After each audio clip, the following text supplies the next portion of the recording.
अस्सलाम वालेकुम viewers, how are you? Hope you all are fine. जैसे कि हमने पिछली वीडियो में एक्सरसाइज 2A की थी, तो आज की एक्सरसाइज हम करेंगे 2B math wise books class 6 में चैप्टर नंबर 2 की एक्सरसाइज 2B आज हम स्टार्ट करेंगे। तो यहाँ पर हमारे पास हैं फिल इन द ब्लैंक्स।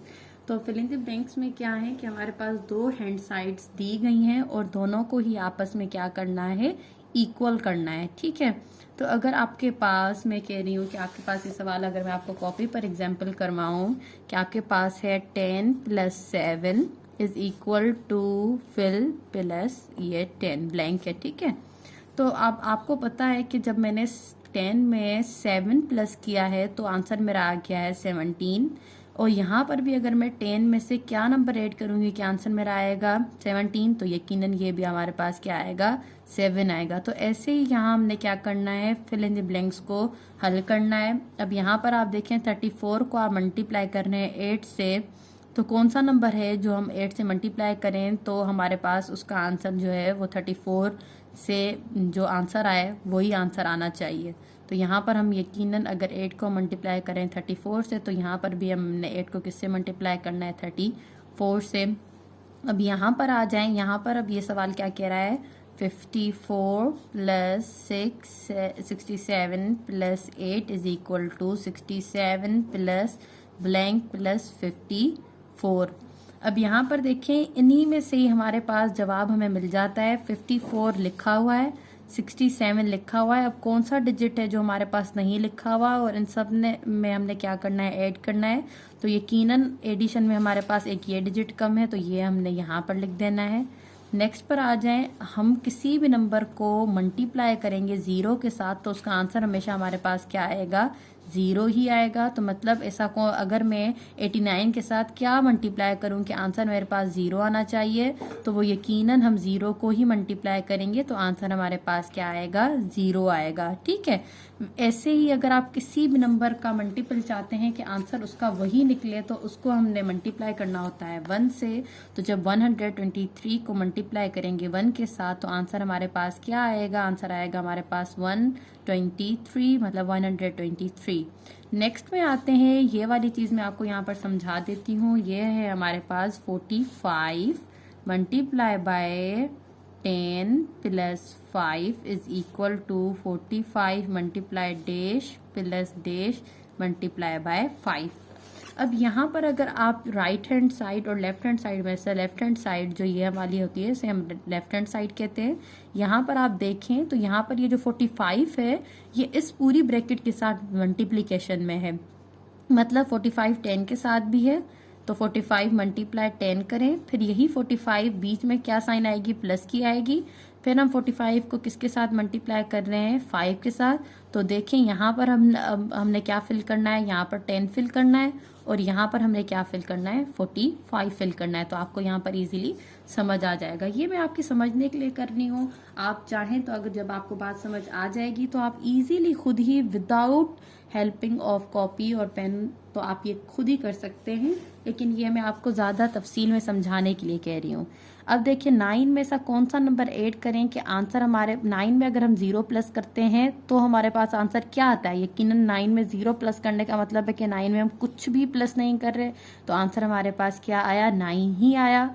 तो यहाँ पर जैसे कि मैं कौन सा नंबर है, अगर मैंने 41 को मल्टीप्लाई किया है, 46 को मल्टीप्लाई किया है 1 के साथ, तो आंसर मेरा क्या आएगा, 46 आएगा। अब यहाँ पर ये कह रहे हैं कि देखें यहाँ पर ऐसा क्या टर्म लाएंगे, मतलब हिंट में हमें दिया गया है कि 9 लाने के लिए हमने क्या करना है, 10 में से माइनस किया है 1 को, तो हमारे पास आंसर यहाँ पर क्या आया है, 9 आया है। तो यकीनन यहाँ पर जो हम फिल करेंगे, यहाँ पर हम क्या फिल करेंगे, 10 फिल करेंगे। ठीक है, तो ये थे हमारे फिल इन द ब्लैंक्स। अब नेक्स्ट पेज पे जाते हैं और नेक्स्ट पेज पर आपके देखते हैं कि क्या एक्सरसाइज आपको गिवन है। तो यहाँ पर आप देख सकते हैं कि आपके पास यहाँ पर गिवन है से ट्रू और फॉल्स। तो इनमें से क्या ट्रू और क्या फॉल्स हैं ये हमने स्टेटमेंट्स बतानी है, क्योंकि यहाँ पर भी सेम हमारे पास दो हैंड साइड्स गिवन है। तो यहाँ पर हम क्या करेंगे, यहाँ पर हम कहेंगे कि जब हमने 35, अब पहले सबसे पहले हमने क्या ब्रैकेट हल करनी होती है। अगर मैं 12 में से माइनस करूँ 8, तो मेरे पास जो आंसर आएगा उसको अगर मैं माइनस करूँ 35 के साथ, फिर यहाँ पर अगर मैं 35 में से माइनस करूँ 12 और फिर उसमें से माइनस करूँ मैं क्या 8, तो मेरे पास आंसर क्या आएगा? तो दोनों ही आंसर जो आएंगे वो डिफरेंट आएंगे, दोनों ही की जो ब्रैकेट्स हैं वो डिफरेंट हैं। अगर एक जैसी होती तो आंसर हमारे पास एक जैसे आ सकते थे, लेकिन यहाँ पर नहीं है, तो आप ये कह सकते हैं कि ये हमारे पास क्या है? फॉल्स है। ठीक है, नेक्स्ट वन आप क्या करने हैं कि 56 में आपने जब 0 को प्लस किया है 56 में, तो आपके पास क्या आया है? तो आपके पास 0 आ सकता है? बिल्कुल भी नहीं। आपके पास जब आपके पास 56 रुपीज़ हैं उसमें आप 0 ऐड करेंगे तो 56 तो वही सेम रहेंगे, तो मतलब ये हमारे पास भी स्टेटमेंट जो है वो फॉल्स है। नेक्स्ट मैं कह रही हूँ जब आप 56 को मल्टीप्लाई कर रहे हैं 0 के साथ, मैंने आपको ये बात पहले भी अपनी वीडियोस में समझाई है कि हम किसी भी नंबर को अगर 0 के साथ मल्टीप्लाई करते हैं तो उसका आंसर हमारे पास हमेशा 0 ही आता है। तो ये हमारे पास स्टेटमेंट ट्रू है कि अगर हम 56 को मल्टीप्लाई करें 0 के साथ तो आंसर उसका क्या आएगा? हमारे पास 0 ही आएगा। नेक्स्ट वन है हमारे पास है कि अगर हम 1 को डिवाइड कर रहे हैं 1 के साथ तो क्या ये बराबर हो जाएगा 1 से? तो जी हाँ, अगर हम 1 को 1 के साथ डिवाइड करें तो आंसर हमारे पास 1 ही आएगा। ये स्टेटमेंट भी हमारे पास ट्रू है। अब यहाँ पर आप देखें कि नेक्स्ट सवाल में हमें क्या कह रहा है कि हमें कह रहा है हमने इसकी उम्र बतानी है कि इसकी कितनी उम्र है, जबकि ये जो है 276 BC में ये पैदा हुआ है और ये इसकी डेथ हुई है 194 BC में। तो यहाँ पर आप देखें कि यहाँ पर हमारे पास ये सारी एक लाइन दी गई है और यहाँ पर हमें गिवन नंबर्स भी दिए गए हैं। तो ये जो बीच वाली लाइन है ये 75 को शो कर रही है, तो 75 से अगर आगे एक नंबर लूँ तो वो मेरे पास आएगा 276। और यहाँ पर ऐसे ही अगर मैं 195 है, लेकिन अगर मुझे 195 नहीं 194 चाहिए तो मैं एक नंबर पीछे लूँगी, लाइन पर आऊँगी तो 194 हो जाएगा। तो सिंपल अगर हमने उम्र बतानी है या तो हम ये सारे काउंट करके बता सकते हैं, उससे शॉर्टकट तरीका ये है कि आप क्या करें 276 में से जब माइनस करेंगे 194 तो आपके पास आंसर आ जाएगा 82 ईयर्स। तो आप कह सकते हैं कि इसकी कितनी उम्र थी?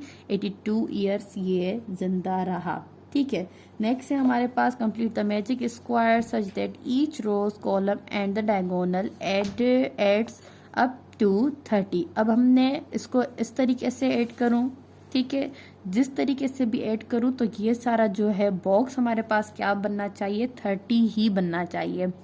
तो यहाँ पर अगर हम सबसे पहले ये वाली साइड देख लेते हैं, 13 हमारे पास है और 11 है। तो जब आप 13 और 11 को करेंगे तो ये आपके पास क्या आ जाएगा? 13 और मतलब ये आ जाएगा आपके पास 24 में से कितने नंबर्स आप ऐड करेंगे कि आपका 30 बन जाएगा? 6 ऐड करेंगे तो आपका 30 बन जाएगा। नेक्स्ट वन है आपके पास कि आपके पास 7, 11 और 7 है। अगर आप 11 और 7 को करें तो आपके पास बन गए 18 में आपने 12 को जब ऐड किया तो आपके पास क्या बन गया? 30। जब आप यहाँ पर देखें इन दोनों को करें, अब किनको? इन दोनों को करते हैं कि आप यहाँ पर 10 को और 12 को प्लस कर रहे हैं तो आपके पास बन रहे हैं कितने? 22 में आपने 8 को ऐड किया तो बन गए 30। अब आप यहाँ पर आ जाएं, इसलिए इसे हल करें डायगोनल से। तो डायगोनल में हमने क्या किया है? 11 और 10 को हमने आपस में जब प्लस किया तो आ गया 21 में 9 को ऐड किया तो हमारे पास आ गया 30। जब हमने यहाँ पर 9 और 7 को आपस में ऐड किया तो जब हमारे पास आंसर आया उसमें हमने किसको ऐड किया? 14 को ऐड किया तो बन गया क्या? 30। तो ये आप मैजिक स्क्वायर में आप इसको डायगोनल में लें, किसी भी हिसाब से लें, रोज से लें, कॉलम से लें, हर हिसाब से इसका आंसर हमारे पास क्या आना चाहिए? 30 आ जाना चाहिए। तो आगे मेरी वीडियोस को देखने के लिए मेरे चैनल को लाइक एंड सब्सक्राइब कीजिए। आगे के क्वेश्चन हम नेक्स्ट वीडियो में हल करेंगे। Thanks for watching my videos.